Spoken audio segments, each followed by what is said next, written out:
Hi! So now I'm putting it in my hair.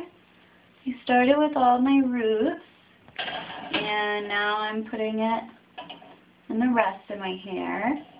And the woman in the store said to make sure that when you're putting it in your roots that you like rub it in there really good. So I did that, and now I'm just trying to make sure that I get the rest of my hair so that the color goes everywhere, obviously. So at this point it is 5. We started this process at about 4:30. So far, 30 minutes in, almost have the color all over my hair. Makes a little bit of a mess, obviously, so make sure that you have,